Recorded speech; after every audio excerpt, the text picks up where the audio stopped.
Kumulantang sa buong sansinukob ang pinaka-eskandalosong revelasyon na yayanig sa bawat hibla ng ating kasaysayan at tila isang higanting tsunami na tumama sa gitna ng Malacanang ngayong gabi. Sa isang hindi inaasahang kaganapan na tila kidlat na tumama sa gitna ng katahimikan, lumabas ang mga ulat na ang dating Pangulong Rodrigo Duterte ay tuluyan na raw absuelto sa lahat ng kanyang mga kaso matapos ang isang selyadong desisyon na nagmula sa pinakamataas na hukuman. Ayon sa ating mga espiyang nakatago sa bawat madilim na kanto, huling-huli sa kamera ang panginginig ng mga kalaban sa politika habang ang mga itim na sasakyan ay nagkakaripas ng takbo upang itago ang katotohanang ang agila ng Davao ay malaya na at handa ng bawiin ang kanyang trono sa gitna ng hiyawan ng sambayanan. Hindi makapaniwala ang buong mundo sa nakakangilong eksenang ito dahil kasabay ng paglaya ni FPRRD ay ang biglaang paglabas ng mga matitinding ebidensya mula sa Commission on Audit na direktang nag-uugnay kay Pangulong Bongbong Marcos sa mga bilyon-bilyong pisong nawawala sa kaban ng bayan. Ayon sa mga saksing nasa loob mismo ng mga selyadong opisina ng COA, tila tumigil ang pag-ikot ng mundo nang lumantad ang mga dokumentong selyado ng ginto at bakal na nagpapakita ng mga transaksyong pilit na ibinaon sa dilim ng gabi. Ang bawat pasilyo ng kapangyarihan ay nababalot ngayon ng matinding kaba habang ang mga pader ay tila naglalaway sa takot dahil salamat na hindi na kailanman mabubura ng anumang yaman habang ang buong Pilipinas ay nananatiling tulala sa bangis ng katotohanan. Ito na nga ba ang huling kabanata ng kasalukuyang administrasyon o ito ay simula lamang ng isang madugong labanan sa hustisya kung saan wala nang sino mang itatangi sa lupit ng tadhana at ng batas na walang kinikilalang apelyido?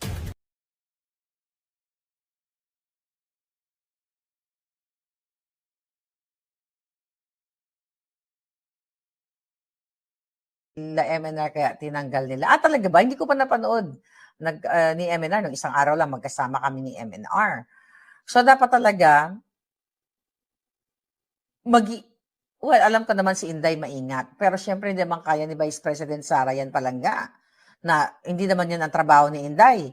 Para, tignan lahat kung sino yung mga nambubudol, ganyan-ganyan, di ba? Hindi yung trabaho yan. So, ang gawin ng mga staff ni Vice President, yung mga lawyer nyo, you have to do your job, palangga. Panagutin nyo to mga ulul na ito. Dahil, kaso yan. Crime yan. Ang ginagawa nila. Dapat hindi lang nagtatapos dito sa pag-post ni Inday Sara na papanawagan niya, ito fake yan.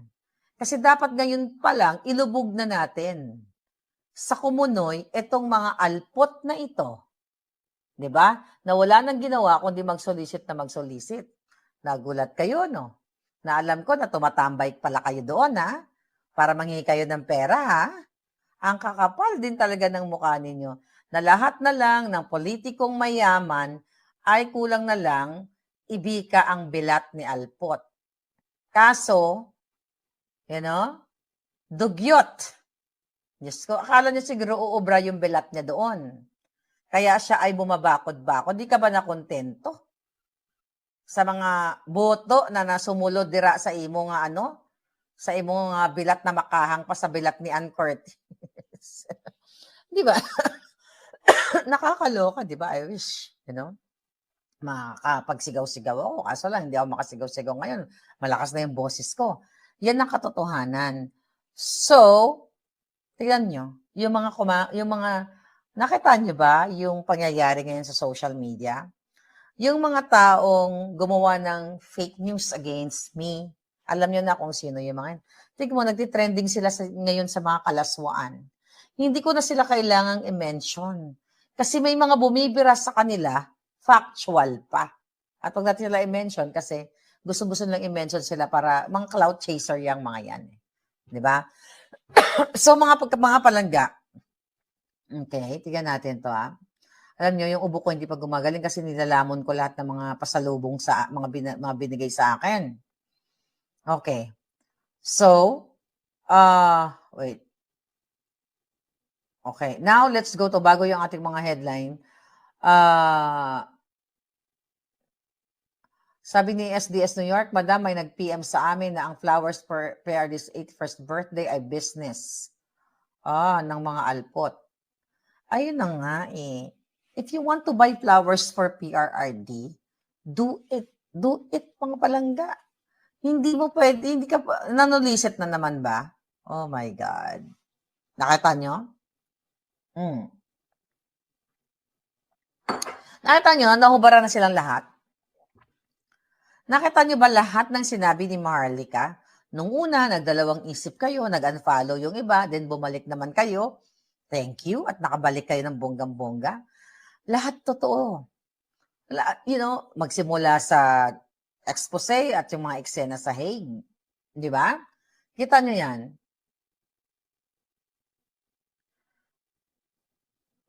Ano daw?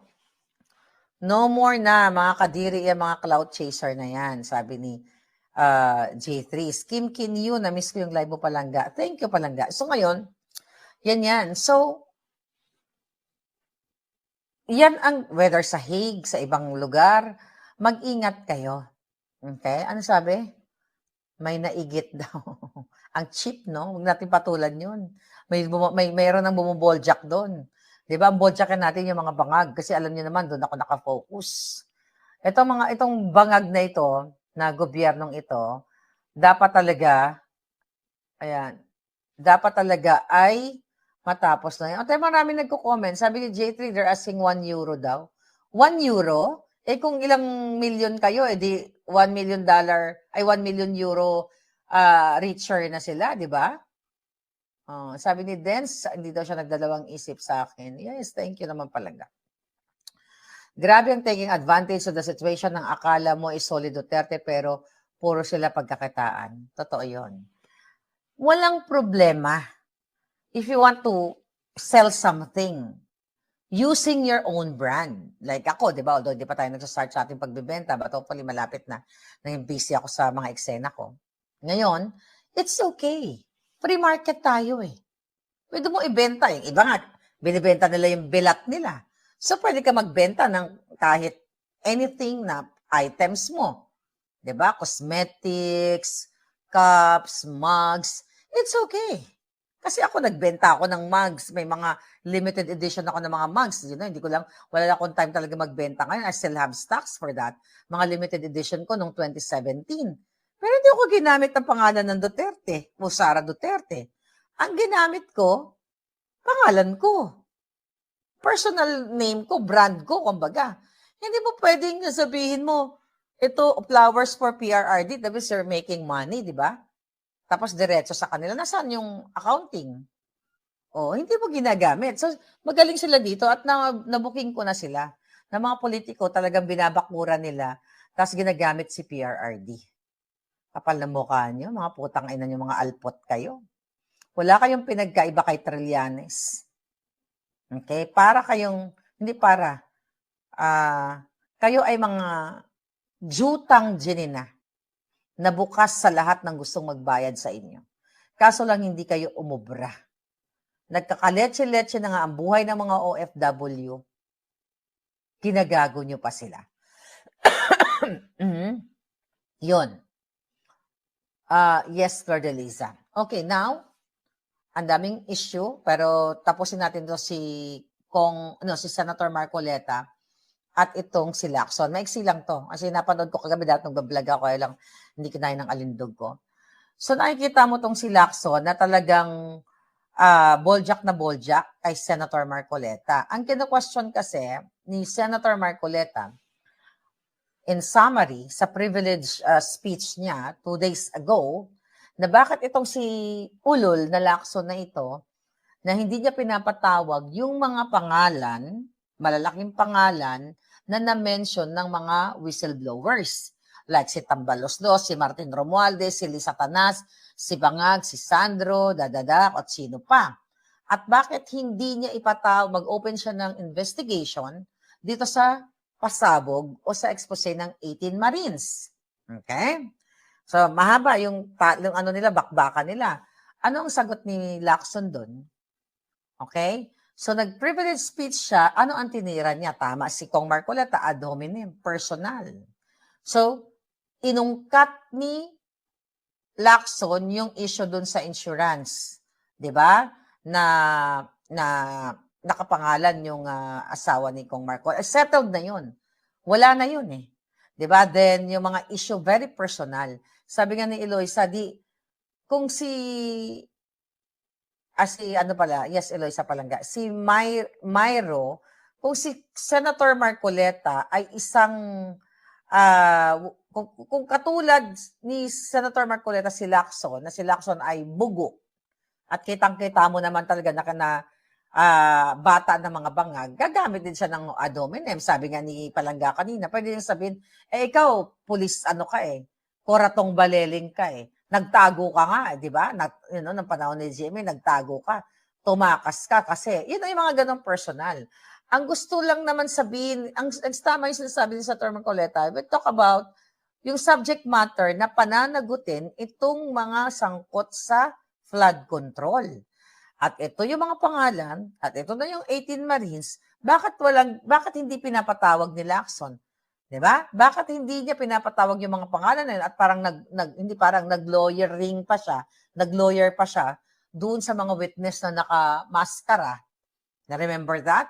Na sumasagot siya in behalf of those two resource person na nagtatago sa at I believe yun yung dalawang babaeng yun yun yung nasa picture ng pasabog ng 18 Marines na nagbibilang ng pera para ibigay kay yung mga malamalata kay Lisa Tanas. So napakasimple lang, ang haba ng litanya ni Lacson. Dito mo makikita, mga palangga, na nasa malungkot na kadiliman ang bayan natin. Dahil itong ulol na Lacson na ito, kitang-kita mo ang kanyang kasinungalingan. Ang hinihingi lang naman ni Marcoleta bilang isang senador, gawin mo yung tama. Ipatawag mo yung lahat ng mga na-mention. At ang kagaguhan pa ni Lacson, sinasabi niya na parang dinidepensahan ni Senator Marcoleta itong mga diskaya. Narinig niyo naman yung paliwanag ni Senator Marcoleta na gusto niya na nag-apply yung mag-asawa ng ng protection, 'di ba? Ng protection bilang bilang mga whistleblowers para sana maproteksyonan sila para makapag-reveal pa sila ng mga statements. Kasi kailangan proteksyonan mo muna, 'di ba? Ipinapaliwanag uli ni Senator Marcoleta na yung yung sinasabi ng Bangag administration na dapat isoli muna nila yung mga ninakaw or yung mga involved na pera doon sa illegal flood control na yon. Ipinapaliwanag ni Marcoleta na wala namang batas na kailangan mo muna magsoli para i-grant ka nitong whistleblower witness protection na ito, di ba? So yun ang tinitwist ni Lacson. At iniiba niya yung kwento. Simple lang. Ipaliwanag mo ipatawag mo si Tambaluslos. Tapos nung hindi umattend, di ba, sabi nga ni Senator Marcoleta, pinatawag kunwari. Tapos nung hindi umattend, ang sabi ni Lacson, parang nasa kanya yan kung pupunta siya o hindi because of that parliamentary courtesy, chuchu-chuchu. Di ba? Ang sabi nga ni Senator Marcoleta, hindi lang bilyon-bilyon. Talamak yung pagnanakaw sa kaba ng bayan. Bakit hindi i-waive yan? Diba sabi nga ni Senator Marcoleta, kung ako ang chairman ng committee na yan, ng Blue Ribbon, ipapatawag ko kasi halos ilang porsyento. Well, let's talk about ilan ba ang budget na, ilang trillion? 6? Anyway, kung almost 1 trillion, okay, yung ninakaw, di ba, ilang porsyento yan? Napakalaki na part ng pera ng bayan na ninakaw ng Bangag administration ng mastermind. So, mga kababayan, sabi ko nga, you have to do something. Ako, sabi ko, lahat ng pwedeng matanggal si Bangag, nandiyan na. Taong bayan na lang dapat ang kumilos. Lahat nag-expose na si Zaldico at ang alam ko may mailalabas pa. 'Di ba? Tapos ano ang gusto pa nila na nung isa doon sa mga napag-usapan, 'di ba, sabi nila noon, hindi yan totoo sinasabi ni Zaldico. Itong grupo ni Lacson, Tito Soto, yung mga ulol na yan, grupong Bangag, na dapat hindi paniwalaan si Zaldico kasi hindi naman nakanotaryo o yung hindi sworn statement yung sinabi niya. 'Di ba? Nung nagpa-apostil na, ano sabi ng mga ulol? Kailangan umuwi muna siya dito at harapin niya. Paano nga uuwi yan? Papatayin nga ng Bangag at saka ni Tambaluslos at ni Lisa Tanas. So wala silang pakialam sa buhay, okay? Sa buhay ng whistleblower na si Saldico kahit mapatay. Kasi yun naman talaga intensyon nila eh. Gusto man tayo, yun ang intensyon nila. Gorgorin si Saldico at nang hindi na makapagsalita. But sorry na lang sila, mas matalino sa kanila yon. Kaya mo yung 18 Marines. At ako, nakinikinita ko, mas may malupit pang pasabog yan. Sabi ko sa inyo never ako nagkamali dyan. Nasabi ko, Saldico should speak up about this. Ilabas niya, hindi delivery ng pera. Sabi ko, for sure, may video yan, may picture yan, may maleta yan, may ganito, may ganyan. Di ba? Naging PNP chief yan. Dahil binlockmail niya si Erap, nasagasaan yung husband ng asawa niya paglabas sa kulungan, sabi ni Biscop. Ano yun palangga? Parang hindi ko yata alam yun. May troll palangga pumasok. Ang gusto mo ba gurgurin ko? Okay, let's gurgur that. Okay? Now, he's dead. Bye, troll. Okay, pero marami yan sila. Marami kasi yung bayaran ni Lisa Tanas. Okay? Now, mga kababayan, here we go. Okay. So dahil yan ang mainit pa rin na issue ngayon, ang paggagawa ng fake news kay Inday Sara, sabi ko dapat imbestigahan. Itong ulol na anyo, nagsampa din siya ng kaso laban dito sa 18 Marines at Attorney Baligod dahil sa kanyang pagkadawit dito na siya ay na-deliveran din siya ng maleta. Alright? Ang kapal ng muka ni Anyo, napoprotektahan daw niya yung pangalan niya. Sabi niya, I have to, okay, sabi niya, okay, I have to protect my name. I have to defend my honor. Anong honor mo, Anyo? I served the armed forces for 38 years at kahit isa o anumang kaso tungkol sa corruption or whatever, wala akong kinasangkutan. Lalo na nung DILG secretary na ako. Pero nasangkot ka, Anyo, sa kidnapping kay PRRD na dati mong boss na pinahamak mo dahil ikaw ay nakipagsabuatan kay Bangag. Alright? So wag ka dito maglinis-linisan, Anyo. Hindi ka papangalanan ng 18 Marines na yan kung wala silang ebidensya. Kaya good luck sa'yo. Okay? Yan ngayon. What else? Ano pa ang mga eksena dito?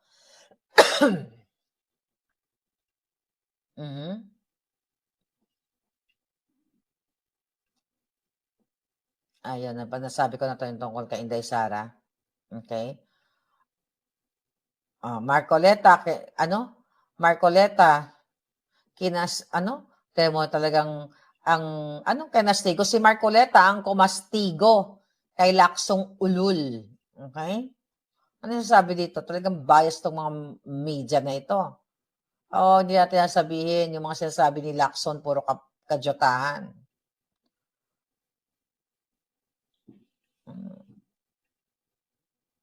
Ito na naman, panibago na naman ng mga bangag. Pilipinas at Portugal nag-uusap na para mabilis ang pagka-aresto kay Zaldico. Tignan mo, sila naman nagsabi ito nakipag-usap na ang bangag na gobyerno sa mga otoridad ng Portugal upang mapadali ang posibleng pagbalik sa bansa ni Zaldico. Okay? Ayon kay Bangag. Okay. Ito pa daw isa sa mga interview niya. Sinabi ni Bangag na kinakailangan ng kooperasyon ng bansang kinaroonan ni Ko dahil hindi maaring magsagawa ng pag-aresto ang mga otoridad ng Pilipinas sa labas ng kanilang jurisdiction. Good luck sa iyo, Bangag. Buti alam mo, sabi ni Bangag, you cannot bring him home because this is not the way it works. We have to ask the assistance of the country where he is in which is presently Portugal. Sigurado ka ba na sa Portugal? Basta alam ko kung nasaan si Zaldi. Wala sa Portugal. Clue ko yan sa'yo, Bangag. Okay? So that's what we have done. Alam mo, yan din yung mga kasinungalingan nila na pina-interpol nila si Ahari. Sinubukan nila. Sinubukan nila na i-bribe ang mga Interpol, sa Austria. Okay? Sabi dito ni Bangag, okay? You do not send your own police to go and pick him up kasi wala namang jurisdiction ng police doon sa ibang bansa. Pero nagpadala kayo ng mga police ninyo nung pinag-kidnap ninyo si yung anak ni distressed mother. Tumigil ka nga bangag, hayop ka. Sabi niya, so they cannot arrest anyone. So it will have to be the assistance of the hosting country. 'Di ba? Kaya yun din ang ginagawa nila kay Spoke Sari, yung nag-provoke sila, 'di ba? Alam nila na hindi nila pwedeng maaresto si Spoke Sari at saka si Zaldico. So ngayon, mga optics lang yan ni Bangag. Hindi niya mapapauwi si Zaldico. Okay? Unless nagagamit sila ng illegal na pamamaraan. Kasi, ayon sa aking panaginip, okay, ay protected si Zaldi. Okay? Kung ano man ang nagpo-protection sa kanya, pinoproteksyonan rin siya ng bathala. For sure, may bathala din siya. Pinoproteksyonan siya na hindi siya mapatay ng mga bangag. Yun ang gusto ko sa mga bangag. Good luck sa inyo. Okay? Kung mapapatay nyo si Zaldico. Kaya nga sabi ko nga, ngayon, kaya Zaldico, you have to take care of yourself. Ingatan mo dahil hindi ka sasantuhin ng mga bangag. Mas kilala mo sila. Well, kilala ko rin sila, demonyo sila. Kilala rin sila ng taong bayan na sila ay manggugurgur. So ngayon, remember, si John Vic Remulla, sinabi din niya na, sigurado kami na nasa Portugal, okay? Si Zaldico na may citizenship o may passport na Portuguese. Tapos biglang nagpa-apostil si Zaldico sa New Zealand. E di sunog na naman siya. Lahat yung mga sinasabi ni Bangag, mga kasinungalingan yan. Okay? Wala sa Portugal si Zaldico. Okay? Alam ko yan kasi nagsabi dun sa panaginip ko. Wala siya dyan. Lahat yan mga optics ng mga bangag. Okay? Ngayon mga palaga, para lang siyang may masabi sa interview. Kaya sinungaling tong bangag na to. Sinungaling yan. Baka mauna ka pa bangag. Ngayon, meron siyang drama ngayon.